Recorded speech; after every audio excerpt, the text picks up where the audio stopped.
네, 오늘은 로마서 8장 1절에서 11절 말씀을 중심으로 확신하는 성령의 사람이라는 제목으로 하나님의 말씀을 함께 나누도록 하겠습니다.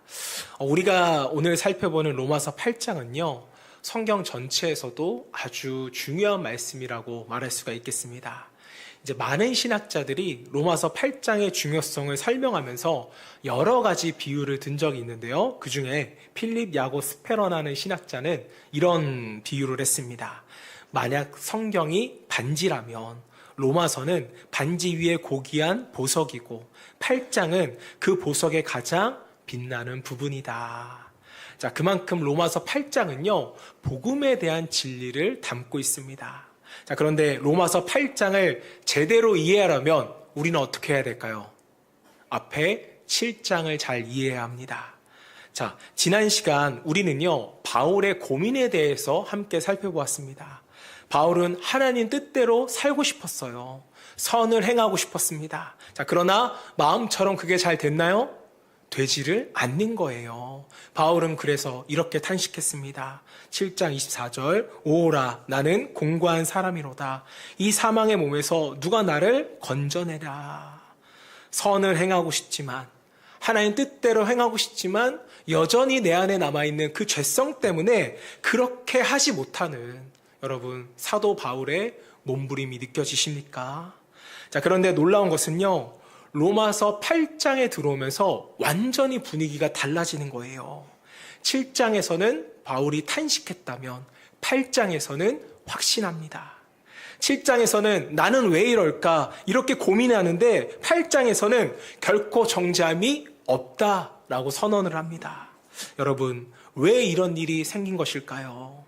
바울이 7장에서는 내 안에 있는 연약함을 보았다면 이제 8장에서는 우리 안에 역사하시는 성령 하나님을 바라보기 시작한 것입니다. 저는 이것이 우리가 신앙생활함에 있어서 너무 중요하다고 생각합니다. 신앙생활을 오래 하다 보면 우리의 시선이 자꾸 나에게 머무를 때가 있어요. 하나님을 바라보지 않고 성령님을 바라보지 않고 나에게 집중하는 경우가 너무나도 많다라는 것입니다. 나는 왜 이 모양일까? 나는 왜 이것을 고치지 못할까? 나는 왜 믿음이 이 정도밖에 되지 않을까? 자, 이러다 보면 사람은 두 가지 반응이 나타나게 됩니다. 어떤 사람은 자신을 더 몰아붙이는 거예요. 더 잘해야지. 내가 더 열심히 해야지. 반대로 어떤 사람은 아이의 기대를 저버립니다. 나는 원래 이런 사람이야. 내가 그렇지 뭐. 사람은 역시 쉽게 안 변해. 그런데 이 두 가지에는 한 가지 공통점이 있습니다. 둘 다 누구를 바라보는 거예요? 나를 바라보는 거예요. 한 사람은 자기 능력을 바라보면서 내가 해내야겠다라고 말하는 것이고, 다른 한 사람은 자기 연약함을 보면서 나는 안 된다라고 고백하는 것입니다. 하지만 로마서 8장에 넘어오면 8장은요, 우리의 시선을 완전히 다른 곳으로 돌려놓고 있는 거예요. 너가 얼마나 강한지를 보지 말고 너 안에 누가 계신지를 바라보라. 이것이 바로 로마서 8장의 출발점입니다.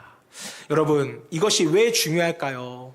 신앙의 확신은요, 내 상태가 얼마나 좋은지에 따라서 나타나는 것이 아니기 때문입니다. 어떤 날은 기도가 너무 잘 될 때가 있어요.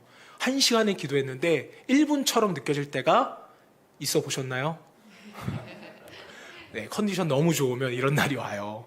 말씀을 한 구절 읽어도 그 말씀이 나에게 너무 풍성하게 느껴질 때가 있어요. 이런 날에는 우리의 믿음이 좋은 것처럼 느껴집니다. 자, 하지만 맨날 우리가 이렇게 신앙생활할 수 있습니까? 어떤 날은 아무리 기도하려고 해도 30초조차 기도가 나오지 않는 거예요. 말씀이 전혀 눈에 들어오지 않습니다. 별것 아닌 일에 화가 나고 하지 말아야 할 말들을 하면서 후회할 때도 우리는 있잖아요. 자, 그러면 갑자기 또 이런 생각이 듭니다. 내가 정말 하나님을 제대로 믿는 사람인가? 만약 이렇게 믿음의 확신이 내 상태에 달려 있다면 우리의 신앙은 매일매일 흔들릴 수밖에 없는 것입니다. 잘한 날에는 내가 하나님과 좀 가까운 것 같고, 실수한 날에는 내가 좀 하나님과 멀어진 것 같은 그런 느낌으로써 우리는 신앙생활을 하게 되더라는 겁니다. 자, 하지만 로마서 8장은요, 우리의 감정이나 상태보다 더 확실한 것이 있다고 우리에게 보여주는 거예요. 바로 우리 안에 누가 계신다? 성령 하나님이 함께 계신다. 이 사실을 우리에게 증거합니다. 자, 그래서 로마서 8장을 보시면 계속해서 반복적으로 나온 단어가 뭐예요? 성령, 하나님의 영, 이것에 대해서 우리에게 말씀하고 있습니다. 자, 로마서 8장의 성령이라는 표현이 무려 20번이나 집중적으로 등장하는 것을 보게 됩니다. 자, 특히 오늘 본문인 1절부터 12절까지는 계속해서 성령에 관하여 우리에게 말씀하고 있어요. 자, 여러분, 왜 바울이 이렇게 성령을 강조하는 것일까? 바울이 우리에게 알려주고 싶은 것이 있기 때문입니다. 그리스도의 삶은 혼자 살아가는 삶이 아니라 누구와 동행하는 삶이다? 성령님과 동행하는 삶이다.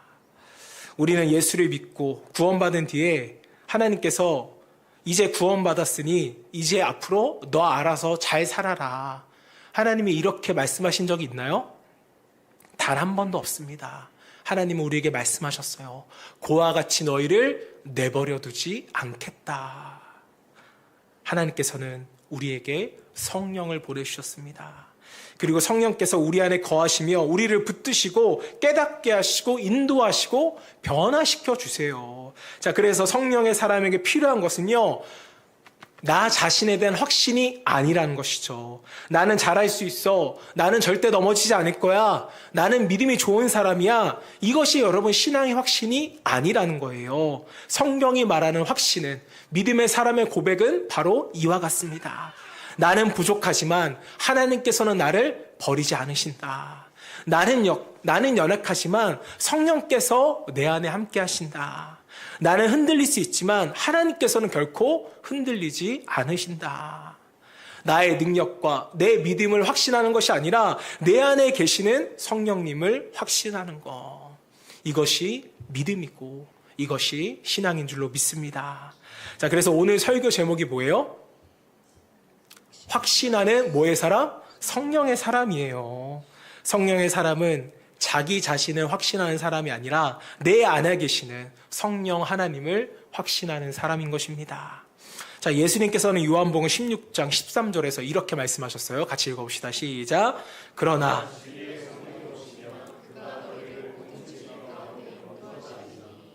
성령님께서 하시는 역할이 뭐예요? 우리를 진리 가운데 인도하시는 거예요. 자, 우리는 성령이라고 하면 좀 특별한 은사나 특별한 체험을 생각할 때가 더 많은 것 같습니다. 자, 그러나 성령께서 우리 안에서 하시는 매우 중요한 일은요, 복음의 진리를 깨닫게 하시고 그 진리를 확신하며 살아가도록 돕는 일을 성령께서는 하고 계십니다. 자, 그렇다면 오늘 본문에서 성령께서 우리에게 확신하게 하시는 진리는 무엇일까? 우리 함께 두 가지를 나눌 때 저와 여러분의 시선이 나에게서 성령 하나님께로 바뀌고 또 성령으로 인하여 확신할 수 있는 주님의 자녀 되기를 먼저 주님의 이름으로 축원합니다. 자, 그렇다면 성령은 우리를 어떻게 진리 가운데로 인도하실까? 자, 첫 번째는요, 성령은 우리를 정죄의식에서 자유케 하심으로 진리 가운데 우리를 인도하십니다. 자, 여러분, 우리가 신앙생활을 하면서 정말 힘들 때가 언제라고 생각하십니까? 물론 내가 해결할 수 없는 문제를 만났을 때 우리는 힘들어요. 자, 그런데 이런 환경적인 힘듦보다 영적으로 내 자신에게 실망했을 때 우리는 정말 힘들어집니다. 내가 또 그랬네. 분명히 내가 안 그러겠다고 다짐했는데 내가 또 그랬네. 내가 이러고도 정말 예수 믿는 사람이라고 말할 수 있나?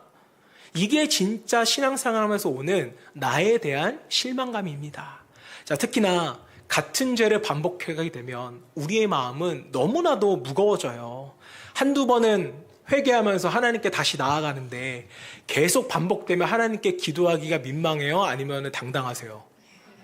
굉장히 민망하잖아요. 자, 그런데 바로 그때 우리가 반드시 구별해야 하는 것이 있다라는 것이죠. 성령께서 죄를 깨닫게 하시는 것과 정죄의식은 다르다는 것입니다.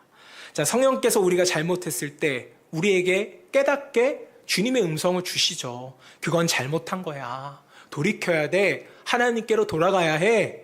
이게 성령님의 음성이라면, 그러나 정죄의식이라는 것은 분명히 다릅니다. 너는 틀렸어. 너는 안 변해. 너가 무슨 하나님의 자녀야? 무슨 너 같은 사람을 하나님이 쓰시겠어. 자, 성령님께서는 우리를 하나님께 돌아가게 하지만 정죄의식은 우리를 하나님으로부터 도망가게 만듭니다. 아담과 하와도 이것을 혼동해서 하나님을 멀리했잖아요. 우리는 이 차이를 반드시 구별하고 분별해야 됩니다. 자, 야고보서 1장 14절 말씀에는요, 사람이 욕심에 끌려 미혹된다고 우리에게 말씀합니다. 1장 14절 같이 시작. 오직 각 사람이 자기 욕심에 끌려 미혹됨이니. 자, 여기서 미혹된다는 말에는요, 낚싯바늘에 미끼를 달아서 물고기를 끌어낸다 라는 의미를 담고 있습니다. 자, 여러분, 낚시할 때 중요한 것은 뭐예요? 미끼가 중요하죠. 아무리 좋은 낚싯대가 있어도 물고기가 쳐다보지 않는 미끼를 달아놓는다면 물고기는 잡히지 않습니다. 물고기가 좋아할 만한 것을 달아놔야죠. 자, 그런데 사탄이 우리를 무너뜨리는데 아주 효과적인 미끼 가운데 하나가 바로 과거의 죄와 그로부터 나오는 정죄의식입니다. 자, 우리는 잘못하면 마음속에 종종 이런 생각이 들어요. 야, 너가 한 일을 생각해봐. 네가 그때 그렇게 하지 않았으면 과연 이런 일이 생겼겠어? 그러고도 너가 하나님의 자녀야? 또 심지어 좋지 않은 일이 생기면 오래전의 죄까지 우리는 끌고 들어옵니다. 몸이 아프면 혹시 내가 그때 그 잘못을 해서 그런가? 사업이나 일이 잘 안 풀리면 하나님께서 나를 지금 벌하시는 건가? 자녀에게 어려운 일이 생겨도 혹시 내 죄 때문에 우리 자녀가 지금 이런 것은 아닌가? 라는 마음이 들 때가 있어요, 없어요? 솔직히 말하면 있잖아요. 자, 우리의 기억력이 평소에는 그렇게 좋지 않은데 이상하게 이럴 때는 옛날 일들이 너무나도 잘 생각이 납니다. 10년 전에 했던 말까지 기억이 나요. 그러면서 과거의 죄와 현재의 상황을, 문제를 연결시키는 겁니다. 자, 물론 죄에 따른 결과로서 하나님이 우리를 징계하실 수도 있어요. 자, 그러나 그리스도 안에 있는 사람에게 일어나는 모든 어려움을 하나님의 형벌이라고 생각해서는 안 된다는 겁니다. 왜 그럴까요? 오늘 본문에서 우리는 정확하게 알 수 있어요. 8장 1절 말씀. 그러므로 이제 그리스도 예수 안에 있는 자에게는 결코 뭐가 없다? 정죄함이 없나니. 자, 여러분, 이 말씀에서 중요한 단어가 두 가지 나와요. 하나는 이제고 또 하나는 결코라는 단어입니다. 자, 언젠가 정죄함이 없어질 것이라고 우리 주님은 말씀하지 않으셨어요. 우리가 더 착해지고 기도를 더 많이 하고 성경을 더 많이 읽어서 어느 정도의 수준에 이르려면 정죄함이 없다라고 말씀하시지 않았다는 거예요. 이제 정죄함이 없습니다. 그리고 조금 줄어든 정도가 아니에요. 결코 정죄함이 없다라는 겁니다. 왜 그럴까요? 우리의 죄가 없어졌기 때문일까요? 우리가 완벽하게 살아서 때문일까요? 본문은 매우 중요한, 아니 유일한 조건을 우리에게 말해줍니다. 그리스도 예수 안에 있는 자에게 정죄함이 없다. 내가 얼마나 잘했냐가 아니라 내가 누구 안에 있느냐. 이것이 중요하다고 성경은 우리에게 말씀합니다. 예수 그리스도 안에 있는 사람에게만이 결코 정죄함이 없습니다. 자, 여기서 정죄라는 것은요, 법적 용어예요. 어떤 사람이 범죄 혐의를 받으면서 조사를 받고 재판을 받습니다. 그러나 가장 중요한 건 뭐예요? 마지막 판결이죠. 판사가 유죄를 선고하고 형벌을 받습니다. 이것이 정죄예요. 그런데 하나님께서 오늘 우리에게 놀라운 판결을 선언하시는 거예요. 그리스도 예수 안에 있는 너에게는 결코 정죄함이 없다. 땅땅땅 판결을 우리에게 주신 겁니다. 자, 그럼 우리는 이 말씀 앞에서 한 가지 의문이 생겨요. 목사님, 제가 죄가 없어서 그런 판결을 내려주신 건가요? 아니죠. 우리는 죄가 있습니다. 오늘도 실수하고 앞으로도 연약함 때문에 저와 여러분들은 분명 넘어지실 거예요. 자, 그런데 어떻게 정죄함이 없을 수 있을까? 바울은 그 이유를 이어서 우리에게 설명합니다. 로마서 8장 2절 말씀 시작. 이는 그리스도 예수 안에 있는 생명의 성령의 법이 죄와 사망의 법에서 너를 해방하였습니다. 자, 바울은 여기서 해방될 것이야 이렇게 말하지 않았어요. 해방하였다. 이미 일어난 일이라고 우리에게 선포합니다. 자, 그리고 3절, 4절에서는 이것이 어떻게 가능해졌는지를 우리에게 설명하는 거예요. 자, 3절, 4절 시작.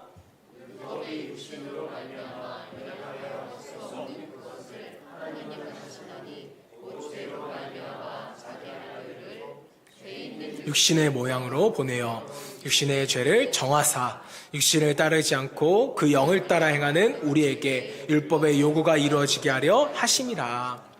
여러분, 여기에 바로 복음의 핵심이 있습니다. 우리가 할 수 없는 것을 누가 하셨어요?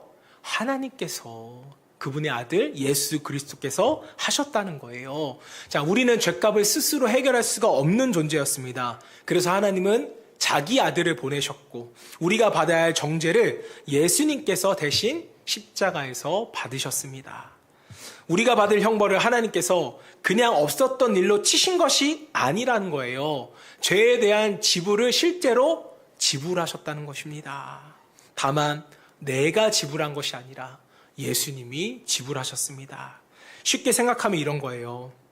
어릴 때 아이가 실수해서 남의 집 물건이나 어디 가서 부서뜨릴 수가 있잖아요.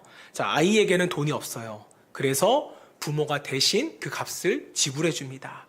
자, 그러면 가게 주인이 다음날 온 아이한테 이렇게 말할 수가 있을까요?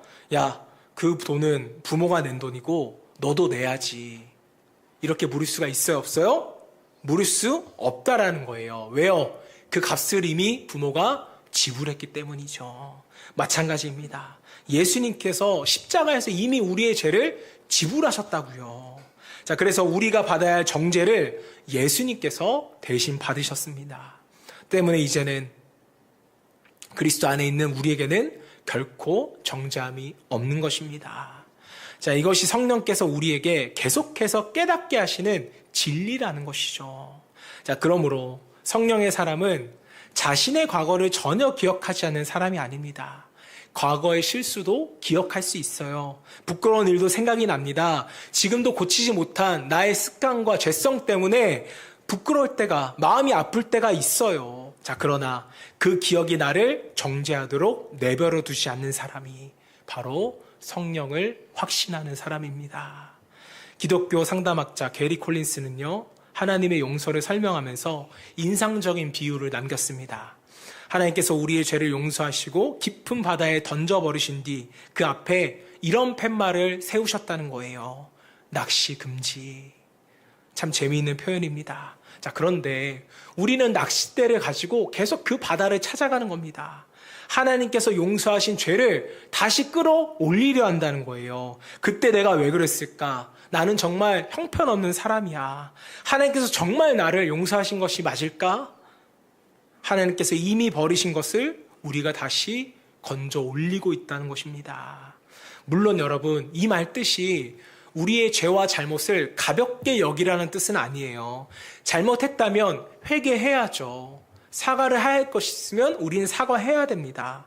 바로 잡을 수 있는 일이 있다면 바로 잡아야죠. 자, 그러나 회개한 뒤에도 계속해서 자신을 벌 주면서 우리가 살아갈 필요는 없다라는 의미였습니다. 이것은 회개가 아니라 정죄의식에 붙잡혀 있는 삶이에요.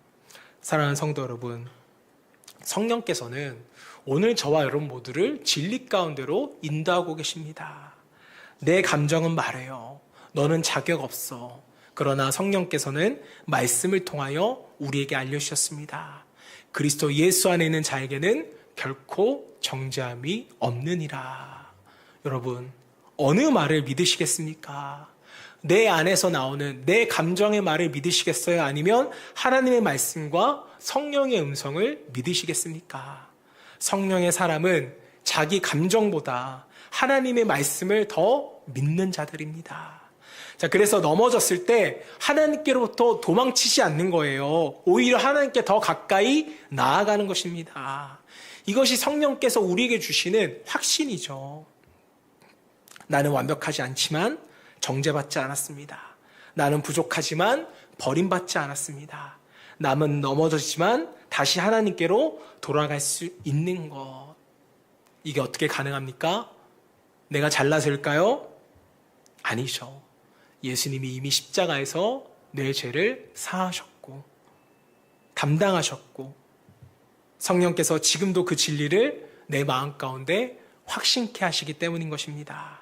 자, 그러므로 이제 과거의 죄책감이 여러분의 믿음을 끌고 가지 않게 끊어내 버리세요. 정죄의식은 버려버리시기를 바랍니다.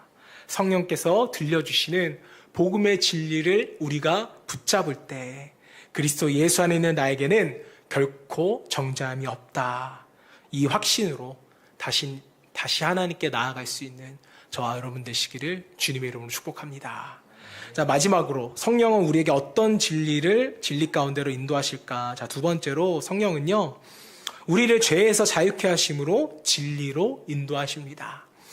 자, 앞에서 성령께서 우리를 정죄의식에서 자유롭게 하신다고 말씀을 나누었어요. 자, 그런데 우리는 여기에서 멈춰서는 안 돼요. 한 발 더 나아가서 우리는 죄에서 자유로워져야 합니다. 자, 성령께서는 우리에게 괜찮아, 너는 정죄받지 않아 라고 말씀하시는 것에서 끝나지 않아요.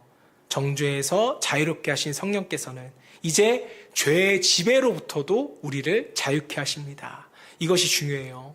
복음은 죄를 지어도 괜찮다라는 말이 아닙니다. 복음은 너는 더 이상 죄의 종으로 살아갈 사람이 아니다 라고 우리에게 선언하는 것입니다. 자, 신학자들은요, 구원을 흔히 세 가지 시제로 우리에게 말합니다. 우리는 구원받았고 구원받아 가고 있으며 장차 구원이 완성될 것이다. 조금 풀어 말하면 과거의 구원은 칭의입니다. 예수를 믿는 순간 우리의 죄가 용서되었고요, 하나님 앞에서 의롭다고 인정을 받았어요. 쉽게 말하면 이미 이루어진 구원, 이것이 과거의 구원 칭의라는 것이고, 현재의 구원은 우리가 지금 이뤄가고 있는 성화라는 것입니다.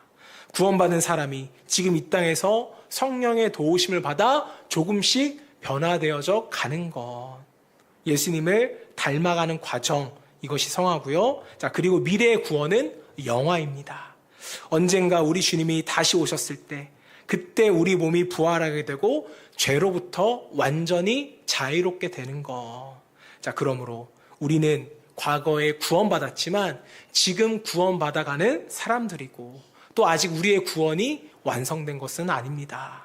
자, 우리가 예수를 믿었다고 해서 여러분 다음날 눈을 떠보니까 정말 우리가 새 사람이 되어 있나요? 어제까지는 화가 많은 사람이었는데 오늘 일어나서 화가 1도 없는 사람으로 변화됐을까요? 아니에요.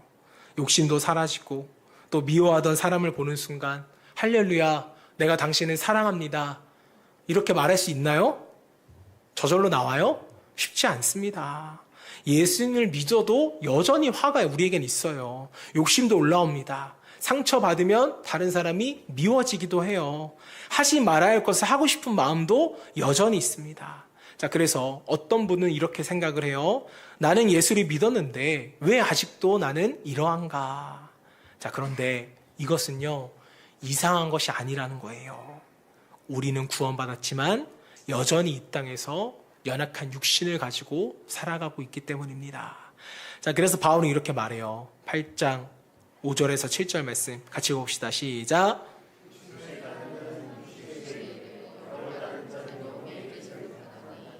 육신의 생각은 사망이요 영의 생각은 생명과 평안이라. 육신의 생각은 하나님과 원수가 되나니 이는 하나님의 법에 굴복하지 아니할 뿐 아니라 할 수도 없습니다. 자, 여기서 바울은요, 우리 앞에 두 가지 삶을 보여줍니다. 하나는 육신을 따라 사는 삶이고 또 다른 하나는 성령을 따라 살아가는 삶입니다. 자, 여기서 육신이라는 것은요, 단순히 우리의 몸을 의미하는 게 아니에요. 하나님 없이 내가 원하는 대로 살아가는 죄된 성향을 의미하고요. 자, 육신은 계속해서 이렇게 말할 거예요. 너의 마음이 중요해. 너는 너가 하고 싶은 대로 할 거야. 저 사람이 먼저 잘못했는데 내가 왜 그걸 용서해? 세상 사람들 다 하는 건데 뭐. 너도 그냥 해. 육신을 따라 사는 사람들은요, 이런 말이 계속 들릴 거예요. 내 안에 외침이 분명히 있을 것입니다. 자, 그런데 성령께서는 다른 방향으로 우리를 이끄세요. 그 말은 너가 하지 않는 것이 좋겠어. 너가 먼저 용서해. 너의 욕심을 먼저 내려놓아. 하나님께서 기뻐하시는 일을 선택해봐. 여러분, 우리 안에 매일 이런 싸움이 일어나고 있지 않습니까? 주일에는 우리가 분명히 아멘이라고 화답했는데 월요일에는 누군가 내 마음을 건들면 아멘이란 소리가 나오지 않아요. 분명히 하나님은 원수를 사랑하라 그 말씀을 하셨고 우리는 이 말씀을 알고 있는데 실제로 원수를 만나면 우리의 마음은 이렇습니다. 주님, 이웃은 사랑하겠는데 내가 원수는 사랑하지 못하겠습니다. 그런데 여러분, 잘 생각해 보세요. 그 사람이 왜 나의 원수가 되었을까요? 그 사람이 여러분의 부모를 죽이기라도 했나요? 아닐 거예요. 내 마음을 상하게 했기 때문에 원수가 된 것 아니겠습니까? 이것이 우리의 현실이라는 거죠. 정죄함은 벗어났지만 아직도 우리는 죄에서 자유하지를 못하고 있습니다. 때문에 우리는 뭐와 치열하게 싸워야 돼요? 죄와 치열하게 싸워야 된다는 거예요. 자, 그래서 중요한 것은 무엇입니까? 우리가 이 싸움을 혼자 하고 있지 않다라는 거죠. 바울은 9절에서 말합니다. 시작. 만일 너희 속에 하나님이 영이 거하시면 너희가 육신에 있지 아니하고 영에 있나니 누구든지 그리스도의 영이 없으면 그리스도의 사람이 아니니라. 예수를 믿는 순간 성령 하나님이 우리 안에 거하십니다. 그러므로 구원받은 사람은 누구예요? 단순히 교회를 다니는 사람이 아니라 구원받은 사람은 성령님께서 그 안에 거하시는 사람. 이 사람이 바로 구원받은 사람이죠. 여러분, 우리는 예수를 믿는 그 순간부터 혼자가 아니라는 거예요. 아직 분명 내 안에는 내 욕망이 남아있지만 이제는 동시에 성령님께서 나와 함께 계십니다. 여기서 우리에게 소망이 생겨나는 거예요. 저는 가끔 이야기를 하다 보면 이런 말씀을 하시는 성도님들이 종종 있으세요. 뭐 어른들뿐만 아니라 청소년도 그렇고 청년들도 종종 저에게 이런 말을 합니다. 목사님, 저는 원래 이래요. 원래 성격이 이렇습니다. 이렇게 말하시는 분들이 있어요, 없어요? 있어요. 그럼 제가 여러분 한 가지 질문하겠습니다. 앞에 있는 저는 원래 이렇게 착했을까요? 제가 사람 되게 좋아 보이잖아요. 원래 그랬던 사람일까요? 질문이 잘못됐다고 생각하십니까? 여러분, 부탁하건대, 권면드리건대 원래라는 말을 너무 쉽게 하지 않기를 소망합니다. 우리는 흔히 이렇게 말해요. 나는 원래 욱해. 나는 원래 걱정이 많아. 나는 원래 사람을 잘 용서하지 못해. 나는 원래 말이 좀 세. 원래 그러셨을 수도 있어요. 하지만 우리가 예수 그리스도를 믿고 성령께서 내 안에 계시다면 원래 그렇다라는 나의 모습이 우리 안에 마지막 모습이 되어서는 안 된다는 것입니다. 왜요? 성령께서 하시는 일이 원래 그런 나를 바꾸시는 거거든요. 내가 아직 바뀌지 못했다? 성령님이 내 안에 아직 역사하지 못하는 것입니다. 자, 그래서 사도 바울의 10절에서 이렇게 말하는 거예요. 로마서 8장 10절 말씀 같이 봅니다. 시작.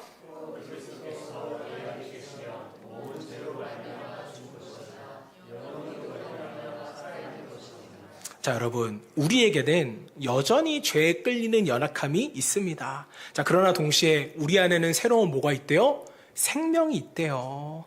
다시 태어나서 우리는 변화될 수 있다라는 것입니다. 흔히 말하잖아요. 저 사람은 다시 태어나지 않으면 변하지 못해. 근데 성경은 우리에게 뭐라고 말하는 거예요? 너 다시 태어났다. 변할 수 있다라고 우리에게 말하는 것입니다. 때문에 예전에는 죄를 짓고도 아무렇지가 않았는데 이제는 마음이 조금 불편해지는 거예요. 예전에는 화가 나면 바로 쏟아냈는데 이제는 한번 멈추게 되는 겁니다. 예전에는 미워하는 것이 당연했는데 이제는 우리가 미워하는 마음이 생기면 마음 한구석에는 이런 마음이 생기는 거예요. 내가 그래도 저 사람을 저렇게까지 미워하면 안 되는데. 자, 여러분, 이러한 것들이 바로 성령 하나님이 일하고 계신다는 증거라는 것입니다. 우리는 변화라고 하면 어느 날 갑자기 완전히 다른 사람이 되는 것을 생각하기 쉽습니다. 자, 그런데 성령의 역사는요, 때로는 아주 작은 변화들로 이루어 가신다는 거예요. 예전에는 10번 화냈다면 이제는 9번만 화내는 거예요. 좋아진 거예요? 나빠진 거예요? 좋아진 거죠. 에이, 목사님, 겨우 한 번 줄었는데요? 한 번이 어딥니까? 예전에는 네 거도 내 거, 내 거도 내 거였는데 이제는 비록 큰 것은 아니지만 작은 것을 나누고 싶은 마음이 생겼어요. 예전에는 잘못을 지적받으면 무조건 남 탓만 했는데 이제는 잠깐 생각을 하게 됩니다. 아, 혹시 나에게도 문제가 있는 것인가? 이런 것도 다 성령께서 우리에게 일하시는 모습이라는 거예요. 자, 그리고 바울은 11절에서 더 놀라운 말씀을 전합니다. 시작. 예수를 죽은 자 가운데서 살리신 이의 영이 너희 안에 거하시면 그리스도 예수를 죽은 자 가운데서 살리시니까 너희 안에 거하시는 그 영으로 말미암아 너희 죽을 몸도 살리시리라. 자, 여러분, 바울이 왜 갑자기 뜬금없이 부활의 이야기를 우리에게 꺼내는 것일까요? 우리 안에 계시는 성령이 얼마나 능력 있는지를 우리에게 말해주기 위함입니다. 예수를 죽은 자 가운데서 살리신 바로 그 성령이 누구와 함께 하신다? 너와 함께 하신다. 나와 함께하고 계신다. 이것을 우리에게 알려주는 거예요. 자, 우리가 보기에는 도무지 변하지 않을 것 같은 모습도 성령님이 함께 하시면 달라질 수 있다라는 것입니다. 자, 그래서 성령의 사람에게는 소망이 있습니다. 나는 지금 이 모습으로 끝나지 않을 것이다. 이것이 바로 성령을 확신하는 사람의 생각과 마음이라는 겁니다. 여러분, 질문 한 가지 더 드릴게요. 죽은 사람 살리는 게 쉬워요? 내가 변화되는 게 쉬워요? 그런데 여러분, 성령 하나님은요, 죽은 자도 살리셨다는 거예요. 저와 여러분, 변화될 수 있습니다. 변화되셔야만 합니다. 변화는 결코 쉽게 되지는 않아요. 자기 자신을 내려놓고 성령의 이끌림을 받기 위해서 몸부림칠 때 우리는 조금씩 변화되어져 갑니다. 우리가 보기에도 완벽했던 사도 바울도 내 안에서 두 마음이 싸운다고 말하잖아요. 그런데 우리는 왜 싸우지 않습니까? 싸우셔야죠. 성령에 이끌려 그리고 또 성령의 확신으로 인하여서 변화될 수 있는 저와 여러분 되시길 주님으로 축복합니다. 사랑하는 성도 여러분, 이제 말씀을 맺도록 하겠습니다. 자, 성령의 사람은 자신을 믿는 사람이 아니라 내 안에 계시는 성령님을 바라보고 믿는 사람이에요. 우리는 여전히 부족하고 넘어지지만 그리스도 안에 있는 우리에게는요, 결코 정죄함이 없습니다. 또한 예수님을 죽은 자 가운데서 살리신 성령께서 우리 안에 계시기 때문에 우리는 지금의 모습으로 끝나지 않습니다. 그러므로 내 연약함이 아니라 성령님을 바라보시기를 바랍니다. 성령을 의지하며 날마다 죄에서 자유하고 예수님을 닮아갈 수 있는 우리 모두 되시기를 주님의 이름으로 축원합니다.